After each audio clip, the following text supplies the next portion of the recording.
Oh, we're technically still backstage, right? Hello, everyone. I think we're live. Woo! Are we? Look at us using a new Looks like platform. Trying all the new things. All right. Marissa, we're going to get started in a couple minutes, yeah? Let's give them a minute or two for folks to pile in here. I know it's the end of the day, and then we'll get started. Yeah. It's the middle of the day here in Pacific time. The world doesn't revolve around the East Coast, Marissa. I mean, it kind of does. We'll slowly see the sun set behind Will here in this office during the course of this meeting. It gets really dark here too. I should have brought the ring light out. Oh well. All right, so where's everybody? Oh, everybody's calling it Istanbul. Istanbul is a long way away. Remember when we went to Istanbul, Will? Oh shit! People are calling in from Istanbul. Yeah, amazing.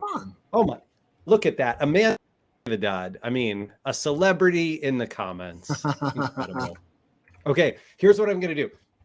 Before we get started, I think I should piss off like 90% of the people in the comments by sharing an unsolicited angry opinion. So I got a lot of my friends, like a lot of people in my universe and network are like, hey, you have to watch this new Star Wars show, Andor. It's so great. You're going to love it. Have either of you seen this show? I have not. Okay. There's a lot of people talking about it. The newsletters I subscribe to, some of the like tech newsletters I subscribe to are emailing me like, why is this show so good? So I am not, this Casey's also into it. Yeah. So, oh, Casey's here too. I know. Casey never joins anything. My God. Okay. Anyway, so blah, blah, blah, watching this Andor thing. I did what you're supposed to do, which is I did not just watch one episode and then stop, even though I really did not enjoy the first episode.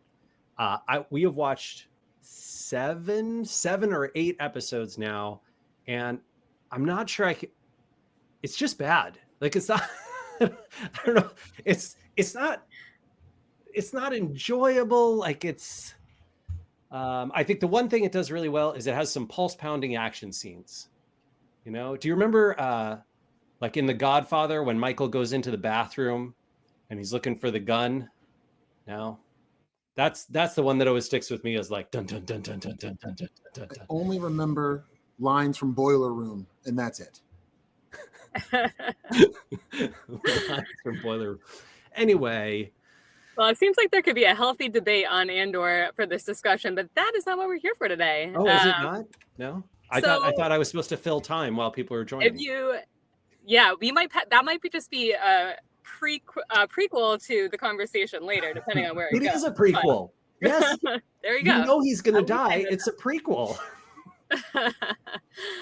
Well, let's go ahead and get started. Good afternoon or morning or evening, everyone here. Thank you so much for joining our Friends of Seer Fireside Chat. My name is Marissa Foster, and I am the Director of Client Services at Seer Interactive. It is my pleasure to be hosting this conversation between two friends on a topic that they truly have bonded over for decades, reaching your audience where they are today and the role of SEO. So let me give you a little roadmap. First off, thank you to all of you who submitted some fantastic questions with your registration. We will be going through as many as we can. I see a lot of you have already discovered the Right Stage panel, which is where the chat is and the Q&A. So please drop any questions there. We have Seer team members monitoring the chat, and they will be there to support you on any questions you have. And we will get to some live if there's time at the end. Yeah, Marissa, now that Twitter sucks, this chat window is the only place to have a great chat. Yeah, enjoy it while it lasts. This is the hour you want to be at. Just so you all know, the webinar is being recorded and will be sent out following the event for any later viewing. And I'm going to get into some introductions. Not that they need many, but we'll start off with Rand. So Rand Fishkin is the co-founder and CEO of SparkToro, a premier audience research software. He's dedicated his professional life to helping people do better marketing through his writing, videos, speaking, as we are today, and his book, Lost and Founder. Wil Reynolds is the founder of Seer Interactive. He is a former teacher with a proclivity for educating and has been helping Fortune 500 companies develop SEO strategies since 1999. Seeing a need for an agency that does good by his team, his clients, and his community, Wil started Seer Interactive 20 years ago. Amazing. We are celebrating that this year, but it started as a one-man operation out of his living room. So here we are today in an empty office, but alas, here we are. So before we get into it, 2022 has brought a lot of changes and buzz around these changes to the world of SEO, but really the digital space as a whole. And there are several macro trends that really were a catalyst to this conversation, such as social platforms gaining members that do not require us to type a single thing on our keyboards to engage. Read TikTok as a leading search engine. Shakeups and the slowing of growth in the tech sector coming out of the pandemic, the obvious rise in zero-click searches on Google, AI content creation. That's just a few of the things that we'll be discussing today. So without further ado, I want to get right into it. You guys ready? Let's go. Let's go. Ready. All right. So there are two core trends that are sort of coming to a head here. Google is changing rapidly, which makes it harder to measure and stick to a strategy. While at the same time, new and competing technology is becoming more abundant to help us connect with our customers. So how are you both navigating this evolving landscape? Fish? Okay, I know that I feel like there's like two competing schools of thought around the everything changing, lots of new platforms, which feels like what we've been in for tech for maybe 10, 15 years now, all the time. For me, I want to focus on things that bring me joy and energy, things that I am good at, things that actually reach my audience. That's it. If you don't fit all three criteria, I'm kind of out. This is part of why I'm switching my Twitter to broadcast only, because I'm good at it. My audience is probably there, but it doesn't bring me joy and energy anymore. So I'm out, right? Like I'm just gonna post my links there. I don't read my mentions anymore. I don't read my feed anymore. Like I'm kind of done. We'll see if things change. Maybe I'll come back. But LinkedIn has been bringing me more energy. Reddit's been bringing me more energy. I've actually found some really interesting things in some of the marketing subreddits. I even helped out a PR specialist who was trying to find a job, and she was posting on Reddit and she wanted some advice. And I was like, yeah, you can email me. And I don't think anybody ever does that on Reddit. I'm using Reddit like LinkedIn, and I don't think people are supposed to do that. Anyway, but it doesn't matter, right? I'm doing what brings me joy. I'm doing things that I'm good at. I'm doing things where my audience are. That's what I would tell folks to do. I don't think you have to be everywhere. I don't think you have to do everything. Well, because you usually end up with a shitty strategy, Rand, right? I mean, it takes a long time to build a following, to understand how a platform works, the rules of engagement. And, it was kind of like back in the day when you would go on like Hootsuite or whatever kind of tool could update all your platforms. And you're like, yay, same post, click 8 platforms, send. Why do 9 of these, or why do most of these suck? Why am I not getting engagement? And it's like, right, because like you have to get to learn the individual platform and what kind of makes sense in that community. So it's like, yeah, get good at something or 2 or 3, but then trying to be great in all of those, I think is a fool's errand. Yeah, absolutely. If you're doing work for clients, if you're doing work in-house, you probably will have to do some things that don't bring you joy and energy. Like I fully admit that, right? You, Will, and the Seer team don't have kind of the luxury that, for example, Amanda and I have at SparkToro, where we can focus in that way, but you can still do the other two. Is my audience there? Am I really good at it? And I think this is like the whole case behind positioning yourself, right? You position yourself as, if you are X, I am the person that you should hire or work with to do Y in these places, right? And if you're not, that's great. Go find someone else. I'll refer you to someone. Like we don't all have to be good at all the same things. I mean, we're going to talk a bunch about SEO today. I don't do any SEO anymore. Have I shown you my Google Search Console account? I get no effing traffic, no Google traffic at all. And how's that working for the business? I mean, let's see. We are Casey doesn't like me to share stats. Oh, he's on the call. but we're doing very, very well, right? So SparkToro is growing not quite as fast as Moz did in its first 3 years, but we're not venture backed. And we are on pace to repay our investors next year. So at which point everybody gets to participate in profit sharing. We have like 1,500-ish paying subscribers. Wait a second. We're doing great. Wait, one of the things I think is interesting is you, with your platform too, there's times where search isn't the right answer. And I think that sometimes search folks have a really fucking hard time admitting that search isn't always the right answer. And I think that keeps you from being a decent consultant. Because for instance, we optimized ourselves for SEO consultant, ranked for it globally. Yeah. Guess what? No good leads, right? You built most of your following off of like Whiteboard Friday. That was a video platform. Like that was video. A lot of people were like, oh my God, like this guy has great tips. You weren't like, of course you were optimizing, but really what I think made you is we all felt like, yo, like this dude is like every Friday shows up, good stuff, right? I mean, yes, but also like Moz was a business built on SEO. So it helped, Moz was SEO. Built on, absolutely. Moz got 3 million visits a month, and I think 2.6 million of those were from SEO. But you created capital around Whiteboard Friday and Rand Fishkin. Yeah. That had nothing to do. Nobody was Googling you, I don't think. You used search to then create another platform that you created engagement on that then led to what we now see, correct? Yeah, so I mean, I definitely feel like one of the unintentional positive outcomes of me doing a lot of video for Moz, which was helpful because it ranked in YouTube, and because for a while, remember when Google used to give video snippets to non-YouTube people, we could use Wistia and get into the video snippets and get a higher click-through rate. So, I mean, it was very effective, but it also built a brand, because if you see me every week 50 times a year, 100%. You're sort of like, oh, I'm used to that person. I know them. I like them. I trust them. I'm going to follow them. I think their stuff is good. I'll buy their book. I'll, follow them to their next company. And I think that branding, this is one of the things that I think SEO, I mean, I was always terrible about because I did it unintentionally, but SEOs are generally terrible at branding.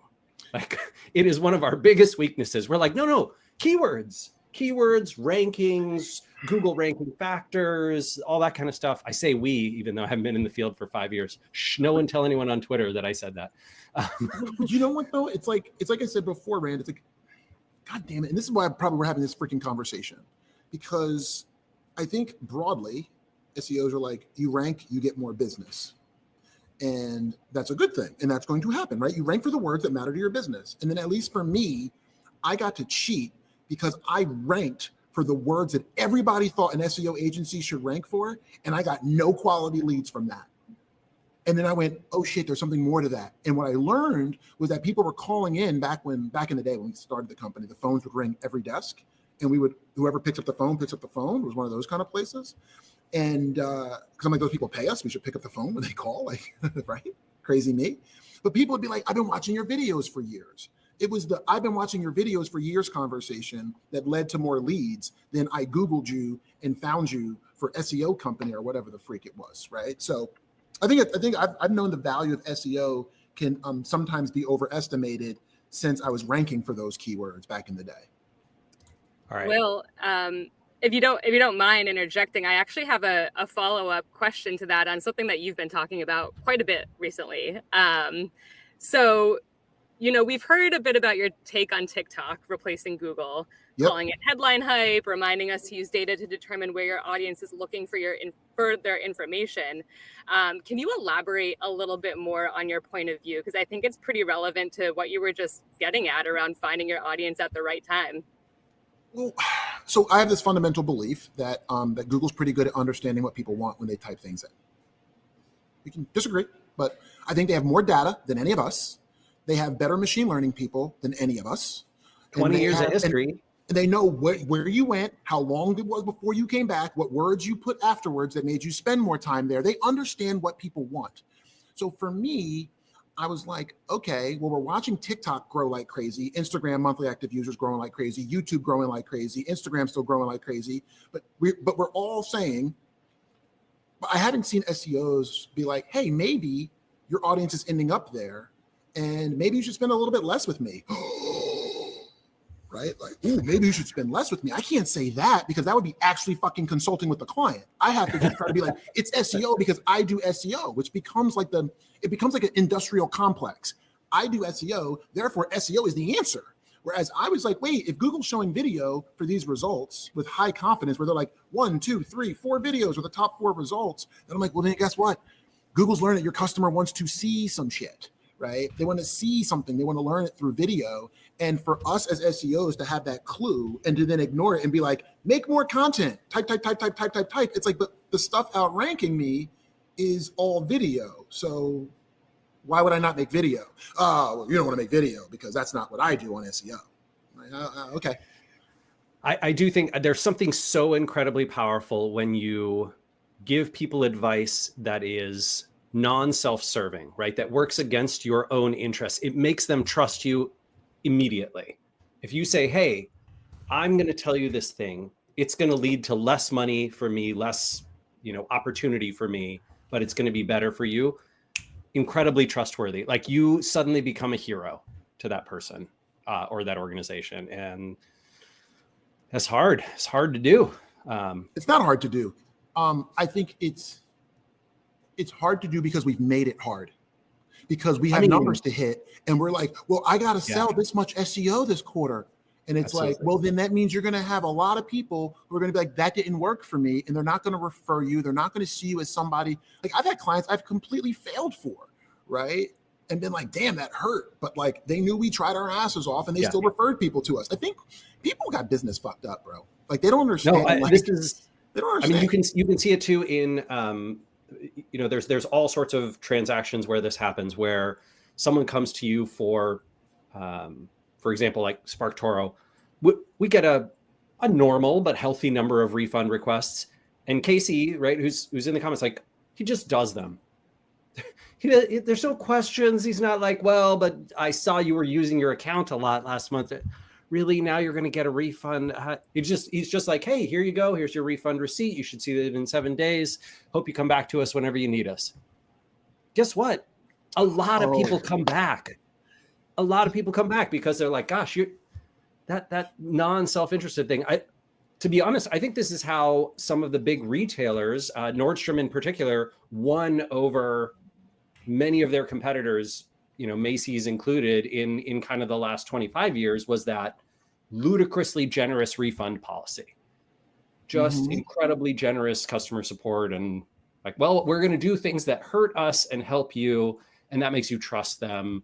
There's lots of examples of that, but 100%. Yeah. And so when it comes to the SEO world stuff, I mean, Marissa, I know we're about to get into that, but when it comes to SEO world, I don't fundamentally think SEO is ever going to die. No, people are not going to stop using Google. But if you are not willing to question your fundamental beliefs, and you're not willing to question your, I don't know what you want to call it, right? The things that benefit you, and see the disruption that might be coming down the line, I think you're going to lose out to people who do. 100%. And the funny thing though, I've been saying, is that we have the clues. That's the other part. It's like, well, no, as search people, we have the clues. Like we get rankings from Google. So therefore we get the clues that video is showing up. But then when it does, we want to be like, but you should still write all these pages of content. And the client should look at you and be like, why are you telling me to write content when when I Google it, there's like 5 videos that show up on the first page? Like, shouldn't I also do some video? Like, it's such an easy thing to look at. Search data, I think, has never been more useful or important. It's never 100%. Been more useful or important. And I was showing this earlier when we were chatting. I apologize for taking over the screen, but let me see if I can do that more effectively here. Yeah. That one. Okay, so you can see this Google Trends, right?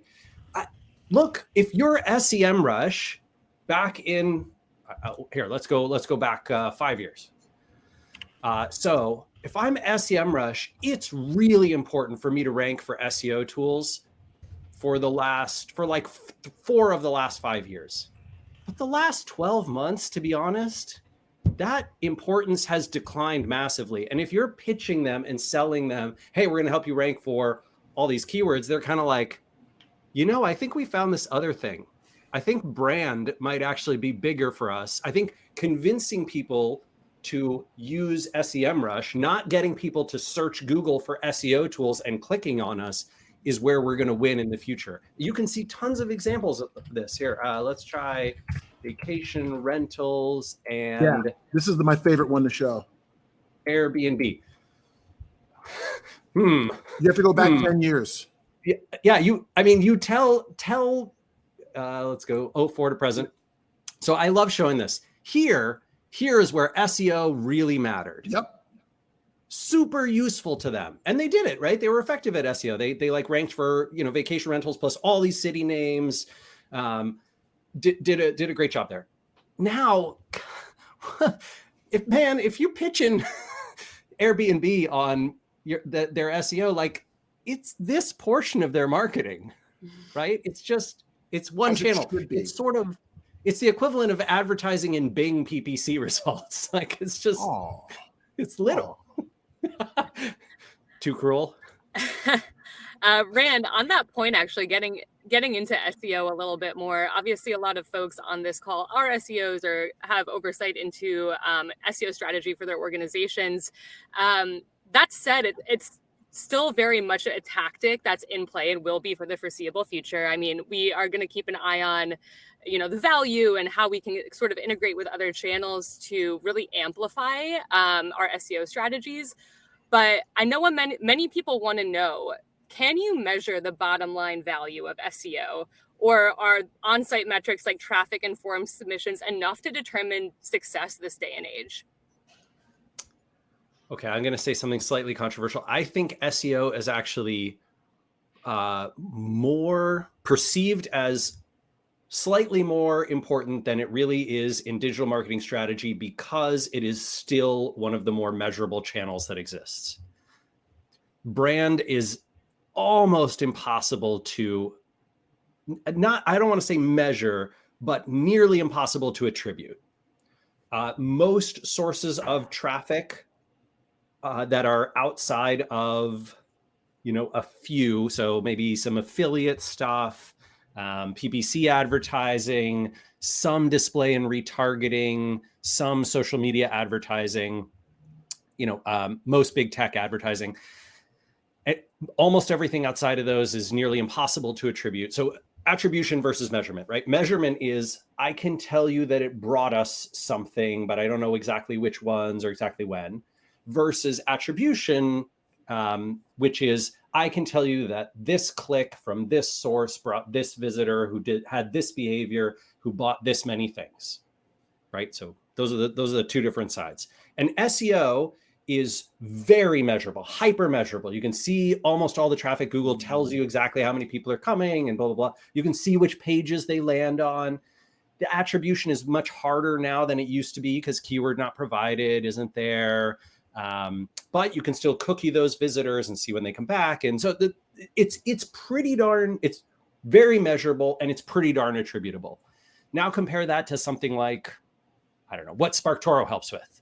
Hey, let me go find you some podcasts to be on. Let me go find you, hey, this Seer webinar reaches a lot of people in digital marketing who might be interested in what SparkToro does. Rand, should do a webinar with Seer's team. Oh, okay, I'm going to do a webinar.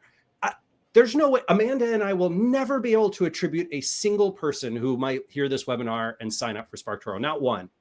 We won't even be able to measure it.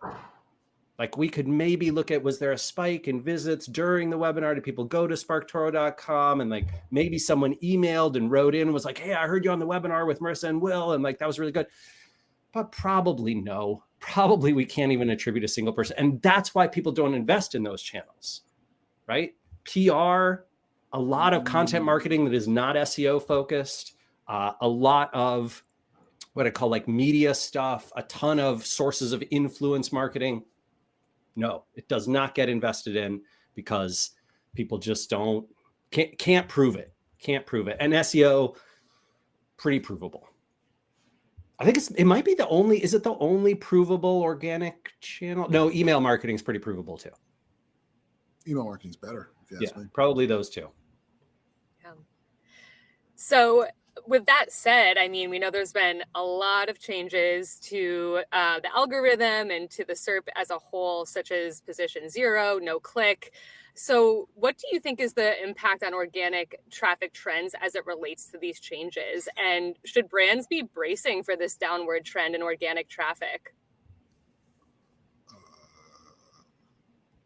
Yes. That's all you. Like, here it is, people. If you want to hang out with the SEO is dead crowd, it's like, yeah, man, SEO ain't dead, man. They're idiots. Be my guest. But I'll ask you to take any of those people that have ranked for keywords for years, tell them to give me their GSC and give me their click-through rate from 5 years ago for a keyword they still rank for well now. It's never going to be higher than it was 5 years ago. So the problem is it's the math. We're so stuck on like, oh, if you rank number 1, you should get this click-through rate, you should get this, you should get this, you should get that, with no understanding that, well, when there's 3 videos above you, your click-through rate drops in half. When this is here above you, it drops this much. So to me, one of the biggest issues is like we keep holding on to this like, yay, SEO has the same value it did like 8 years ago. But then it's like, well, let's look at the SERP 8 years ago. 2 ads, no snippets. Let's look at it now. All these distractions from your still number 1 or number 2 ranking. And this is, I think, where Rand and I are saying, like, it's not necessarily that it's not valuable, but you're a fucking idiot if you don't say it's less valuable. Like, there's no way it can be more valuable given all the noise that takes clicks away. There's 4 ads above your result. There's all these images. There's this big block of video in front of it. These things take clicks away, which means that if you spent $100,000 on SEO 5 years ago and got a certain output, you should not be expecting that if you spent the same $100,000 and had the same rankings, that the output would be the same, which means you should invest in something like CRO or something to say, that's what the smart SEOs are doing. They're going, I'm not going to sit around and fucking be like, ooh, SEO's dead. Let's make some memes. They're going to say, I'm going to learn how to convert the traffic I do get better. And I think that is how you end up driving the outcomes that you had 5 years ago. But if you are not willing to partner with a CRO, and that's why you might need to cut some of your budget back. Hey, client, I'm going to cut 20% out of my budget because the value's changed a bit, but I'm going to give it to the CRO company so they can make sure that of the less traffic that we're getting, if we can increase your conversion rate by this much, you're going to get the same outcome you used to get 5 years ago. That's where I think we got to be. Yeah, I mean, so whenever I have a reflexive answer to a question where I'm like, well, obviously this is true, I always try and do this like steel man thing, right? I make like the strongest possible counter argument to the thing that I believe and hold that up. So for example, I think the strongest counter argument to whatever SEO is declining in value is maybe globally it is, but not for everyone. Surely there must be, right? For my potential client, it could be, right? If I imagine myself back in SEO universe and I'm doing consulting, I can imagine someone coming to me and saying, hey, 5 years ago, very few people were searching Google for my particular topic. Now, many, many people are, and we don't have a lot of competition there. SEO is going to be, a really beautiful channel for us. No argument. I think that's absolutely the case. But if you want to say globally, right, are there fewer SEO practitioners competing for every search result? Let's just say Google stayed exactly the same, right? No, zero-click searches didn't increase, results didn't get richer, YouTube wasn't biased toward, none of these things. Are there fewer people competing today or more people competing? Hey man, there's no steelman argument of there's less people competing. It's not like a bunch of people dropped out of the SEO world. If you look at the size of the industry, the number of people competing for every search result, the number of people in the SEO world, every business, big and small, has someone doing SEO. It's become standard. That when you and I started in this field, Will, I mean, you could not convince one CMO that SEO was important at all. You had to build your own websites to try and rank for stuff, and then get the money and say, see, people really do search and then buy. Is it ridiculous, right? The famous story, right? That Jeff Bezos at Amazon, what was it, 2008 or something? He goes to the family picnic. Did you hear about this? No, tell me the story. So a friend of ours at Amazon told us when we were working at Moz. So Bezos goes to this like family picnic, and I think it's his mother-in-law. I realize he's now divorced, but at the time, his mother-in-law, somebody aunt, is he's showing them Amazon, and she says, "Oh yes," and she goes to Google and searches for the product on Amazon, and then she can't find it because Amazon doesn't rank anywhere because Bezos refused to invest in SEO. He didn't believe it was a real thing, and then he's like, "Oh shit!" And I believe it was 2008 or 9. That's when Amazon hired an SEO team, built out their whole SEO strategy, all that kind of stuff. Anyway, so. This is, I'm sure he did lots of other work too, but this is my point is today, there are certainly things happening. Like you mentioned, Marissa, TikTok and YouTube and discovery through other channels, right? Reddit and podcasts and, Google Discover, which I think is actually a huge opportunity that people don't talk about enough. And SEOs have a lot of opportunity there. In all these places where people are going to learn about the subjects that they care about and are finding the pathways to learn about brands and buy things, the reality is I think SEO has absolutely declined as an absolute, as a relative source of digital marketing traffic and value, and it's just much more difficult. But for your client, it might be good. Yeah. 100%. So to kind of summarize this topic around value and measurement here, one final question here. What metrics should SEOs be focusing on? If traffic ends up not being the most powerful metric to measure success, where should we be looking?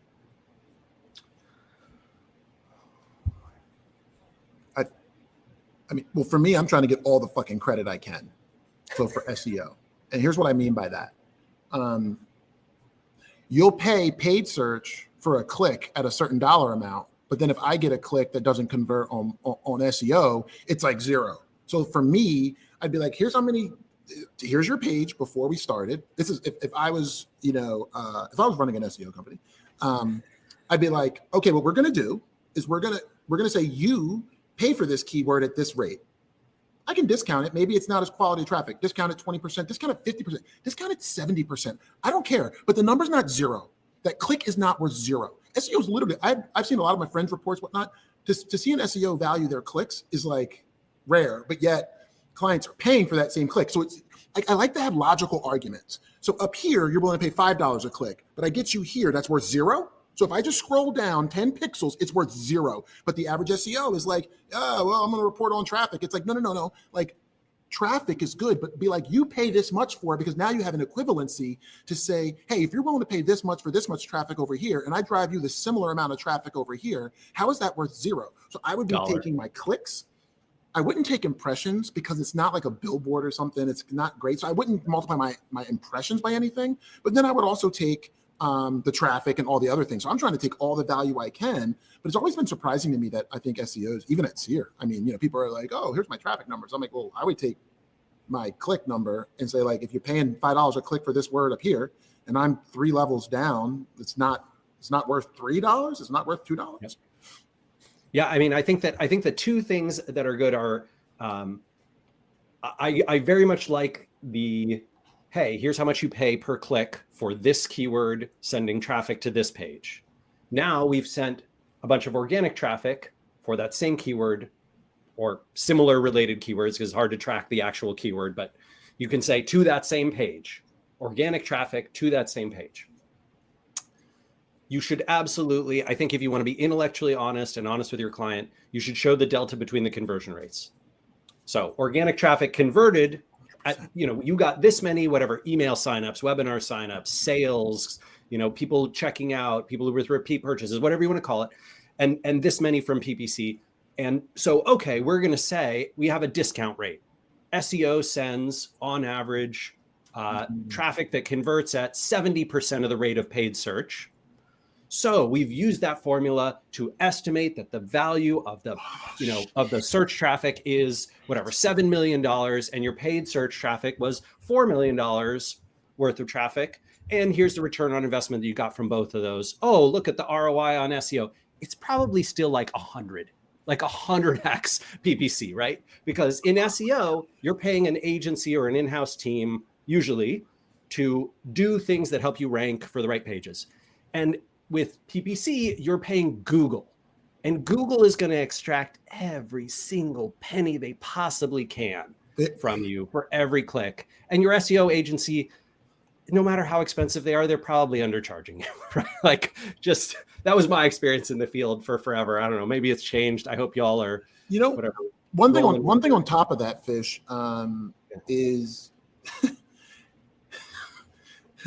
it's like it hit me, like dude, it hit me. I'm like, wait, Rand, people will pay for their branded search, right? No problem. People have to pay for it. They can be a little disgruntled about it. They'll let somebody else own the rich snippet above their number one result. And then when you get it for them, the client's like, I got a rich snippet. It's like, no, motherfucker, I got you like $1,000 that you were spending already that you didn't own the real estate for. But we don't attach dollar values to our work, which has been like the bane of my existence in the industry. Yeah. So even if it's becoming less valuable, and we can argue about that, one way to show your value is by looking for other places you're creating value that isn't just the click, or the conversion, or whatever it is, or the traffic number for times MSV or whatever the freak it is, right?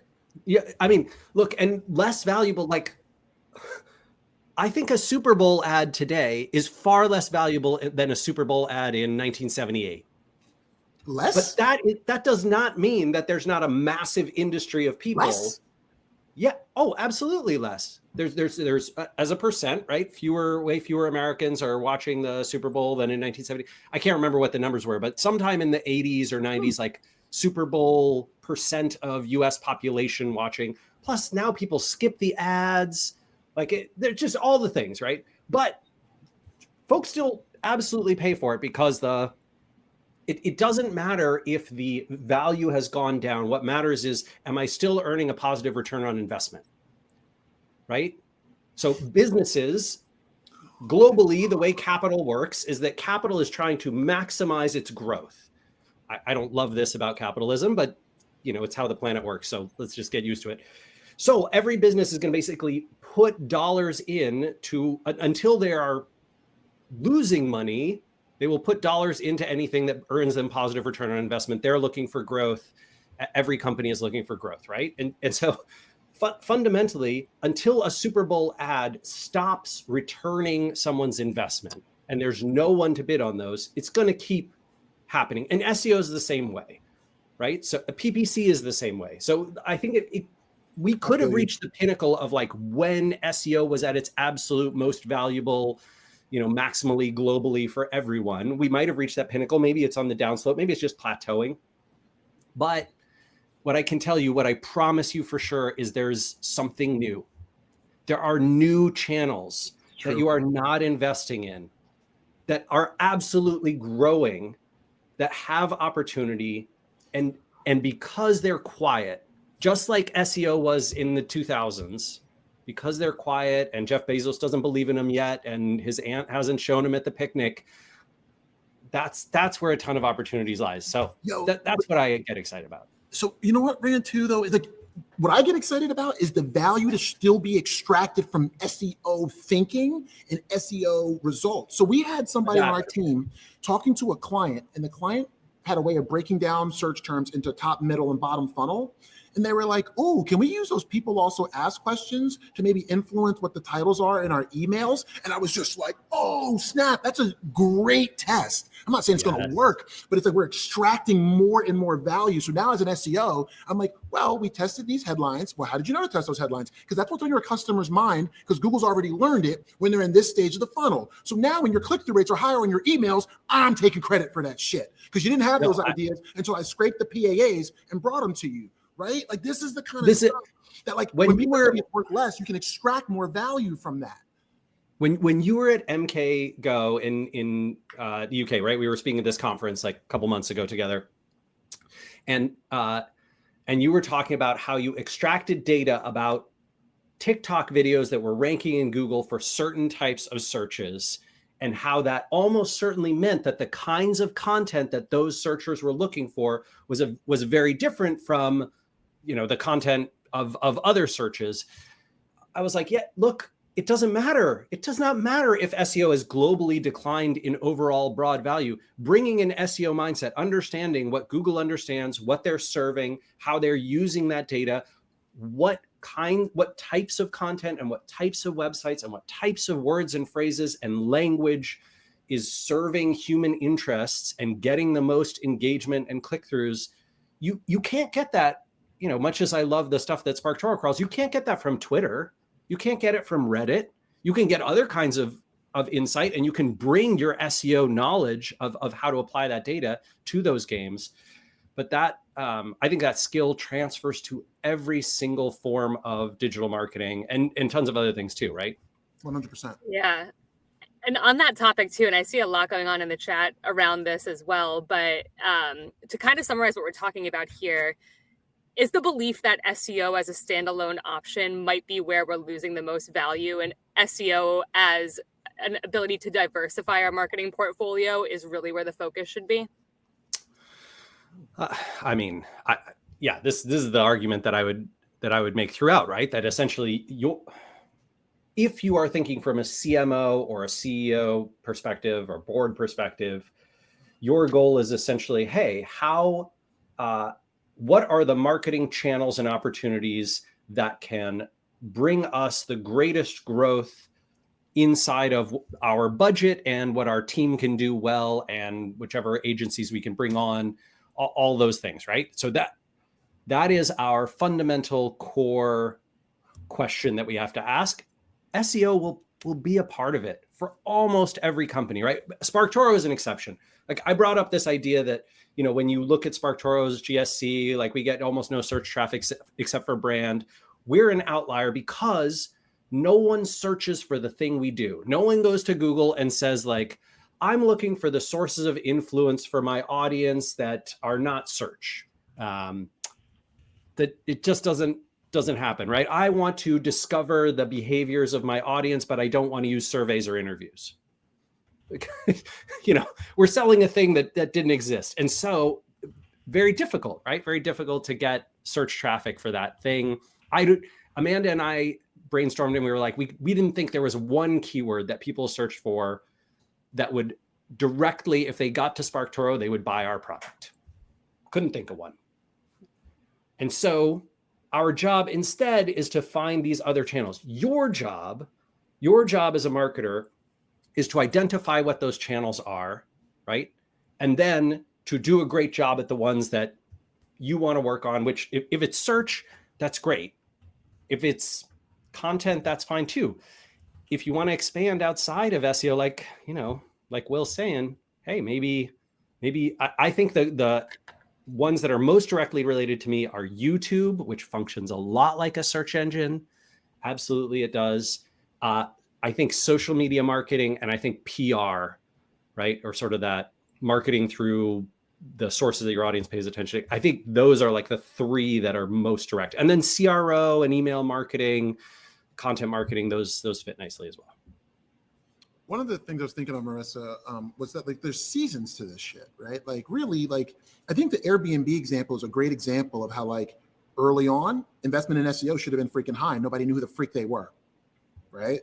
But then I think the bigger question is, what are the inflection points at which I would increase or decrease my investment in any marketing channel that I'm invested in today? I think that's the whole conversation we're having today, which is like, what's the inflection point? Oh, if searches are going for my brand 10x over what they were last year, and that's causing me to hit my growth goals and my growth trajectory, then my branding is what's doing it now. Maybe it's not as important for me to rank for SEO, or vice versa. Right. And I think that's the bigger question, is what are the inflection? That's the more fun question to answer, is what are the inflection points that would tell me to triple down on paid over SEO, over YouTube? And for instance, for us, what we're trying to do is create like an index for what we call like camera driven content.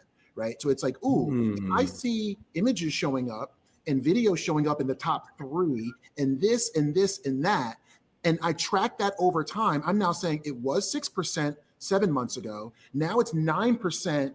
If this trajectory continues, I could be at 40% of my questions are being answered by, we want to be the company that finds that out as soon as possible and starts being like, you need to readjust your budget because the pitch of the curve of how often Google knows that video is the right answer has hit a point at which you should be thinking about changing your budget. That's who I want to be, right? I don't want to be the company that sits around being like, but if you take away the SEO business, we don't grow as much. I'm like, I'll bet on trust over a short-term gig any day.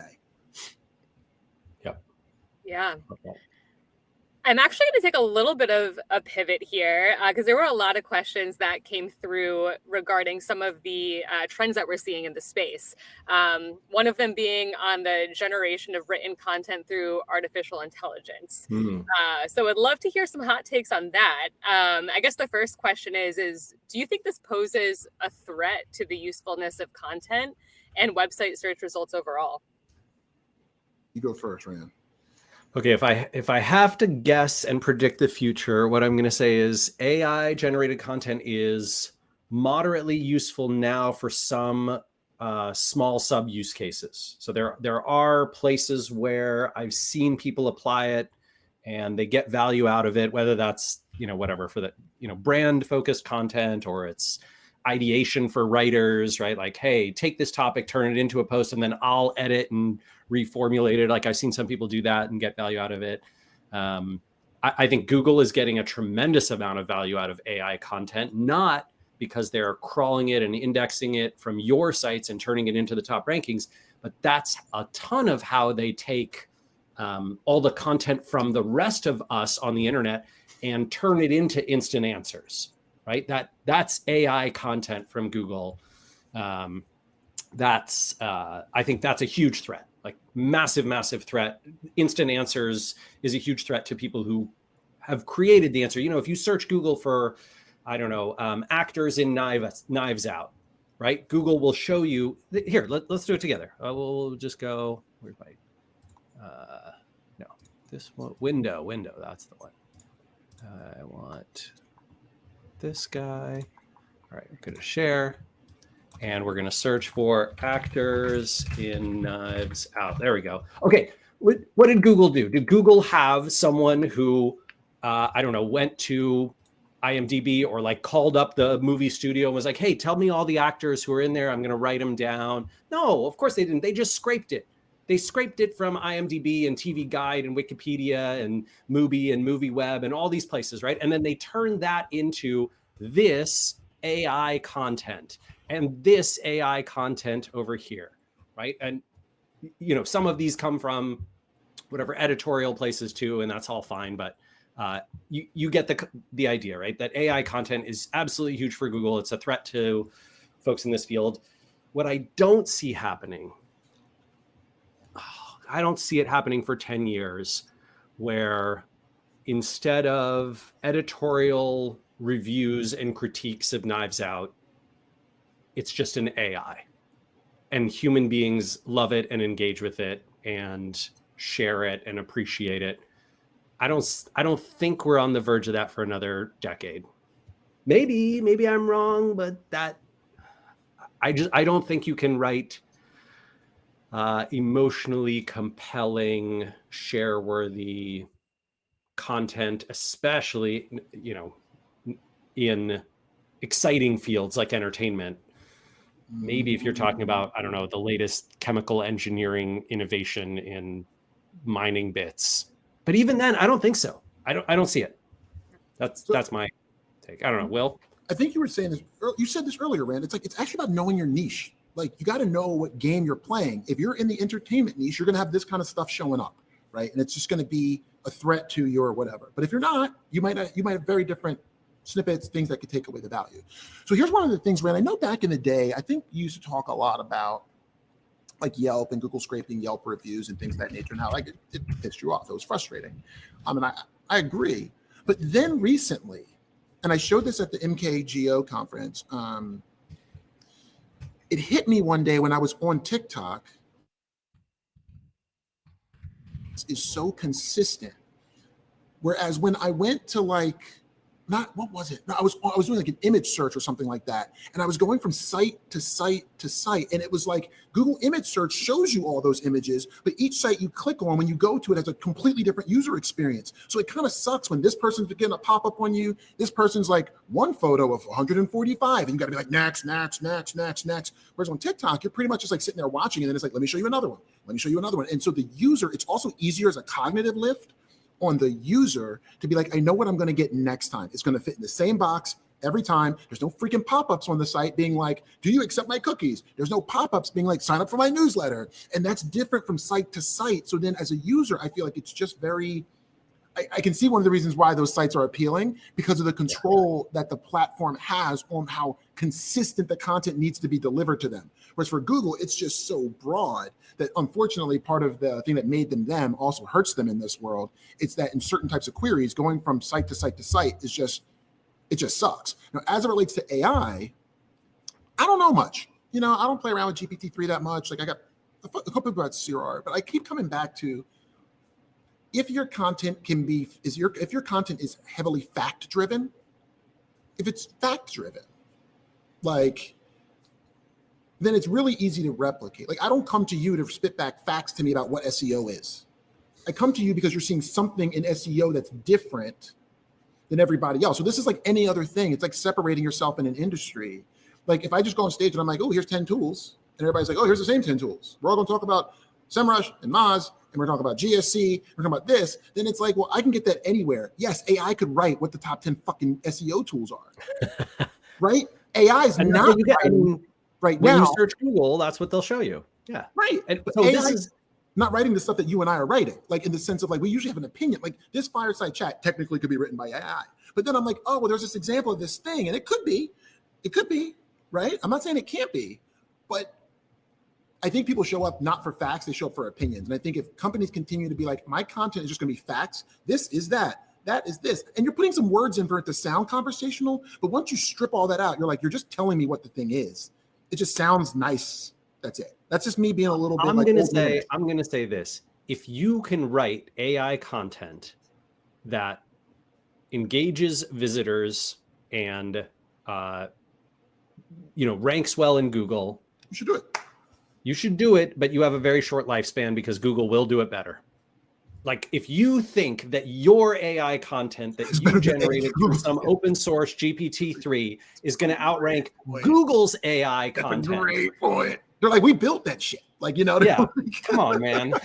Like, right. And they have the incentive because they want to keep people on Google. It is good for their bottom line. It's good for that user experience. They know that if they keep people, if they answer a search on Google, people are more likely to come back to Google and search more often. That's what they said in their congressional statements, right? They know it's a good experience. Just to your point around that, like familiarity of UX. So if you are anticipating beating Google at their own game, I mean, I tip my cap to you, madam or sir. Good luck. That's a good point. I'm actually going to go to a question that we got live here as we're getting close to the end. We have about 9 minutes left here. So, Wil and Rand, what are the best optimizations or initiatives that will have the most bang for their buck with all of the new automations and general loss of control? Where should people really be focusing their time?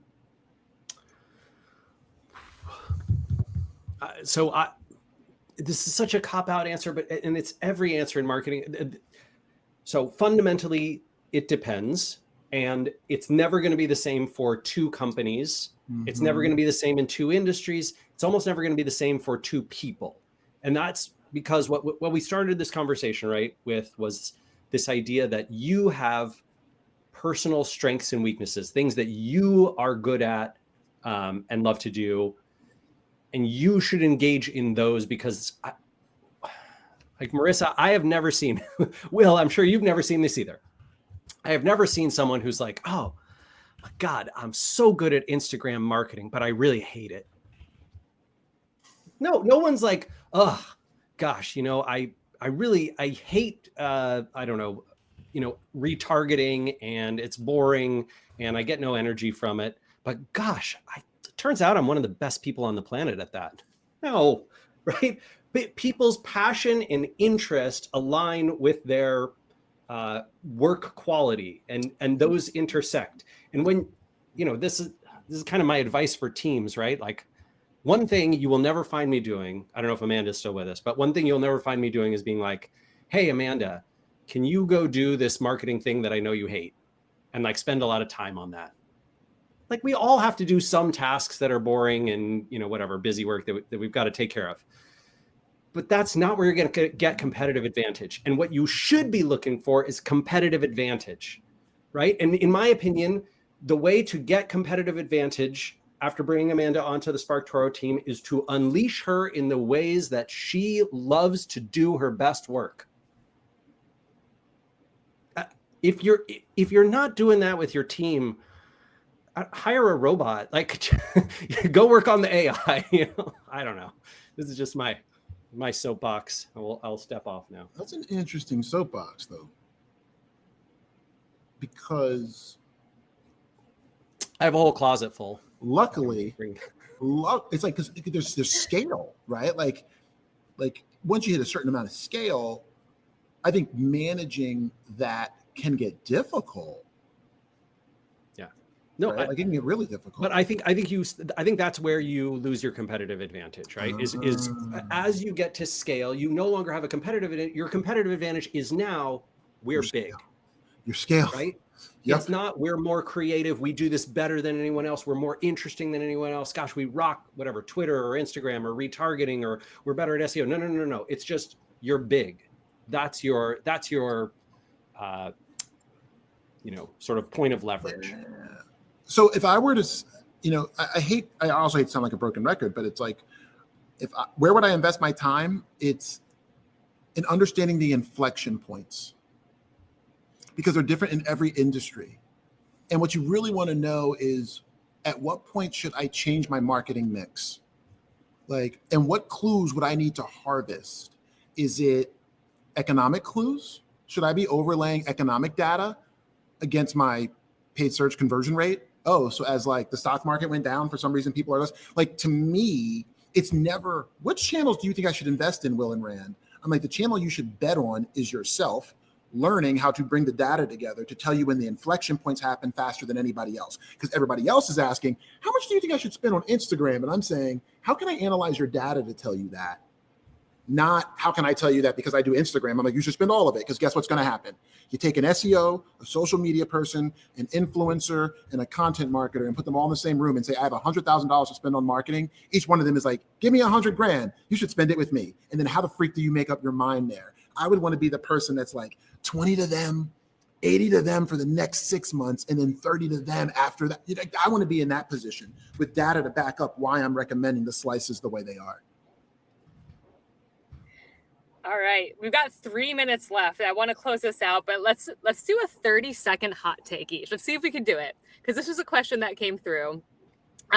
So given some of the fragility we're recently seeing in the tech world, hypothetically, what do you think SEO would look like in a post-Google world? Post-Google? As in like Google don't exist no more?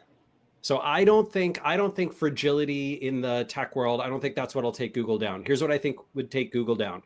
There's only two things. One, people preferring a new kind of discovery mechanism for content, right? So like, I no longer go to Google to find X, Y, and Z. Like, maybe I still go to them to like find someone's website or a particular URL on the internet, but I no longer discover I don't know, interesting things. That's no longer where I go to find my travel options or my products or my whatever. Like, things just keep taking away from Google until there's no more. The second thing, I think that one's less likely. I think more likely is Google overextends their juggernaut power across the world, and they are harmed by the overreaches, believing themselves to be largely invincible against government power. And I think that's the one that probably gets them sometime in the next 20 years, right? Because they sort of think that they're invulnerable, and then the EU is like, hey, you can't do this. And the United States government's like, hey, you can't do that. And I could very much see them broken up, right? There was a proposal under the Trump administration to break up Google, right, into YouTube, Google Maps as its own company, and then Google Search. Those feel to me like the biggest threats. I don't even think they're big. I think they're like 5% threats, 1% threats right now. But I don't see the tech fragility. In terms of what you should do as an SEO, nothing. Look, okay, I'm going to get on a soapbox again. This soapbox is called "Marketers Don't Have to Predict the Future." You don't. Give me that. Give me that. You are a marketer. Your job is to analyze what is going on right now. Oh, facts, bro. You can look at, you want to see a trend. You see this trend going up. You're like, hey, I think we should keep an eye on TikTok because it looks like more B2B activity. But don't go there until your customers are there. Until you can prove to me, hey, a bunch of my market is on TikTok and they're paying attention to these channels and these videos, and this is what's attracting their attention there. You don't need to learn TikTok. You can like, oh, it's subtly interesting, and I'm doing maybe some consumer stuff. Okay, more consumer stuff's happening on TikTok, but your job is to follow markets and trends. You don't have to predict them. We are not futurologists.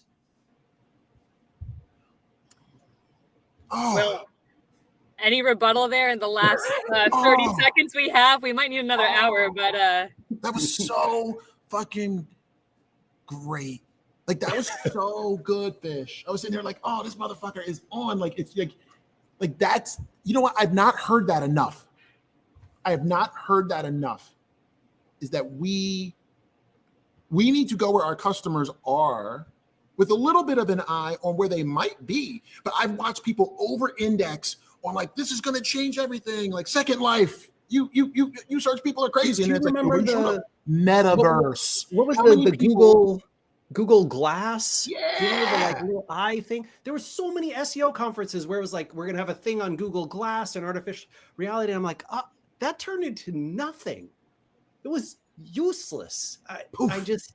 It kills me how, look, it's interesting. If you find it interesting and you're passionate about it because you like the future and you like tech, cool, fun. That's awesome. But as a marketer, yeah, my position is you go where the audience is, you go where your customers are, you go where you can get value.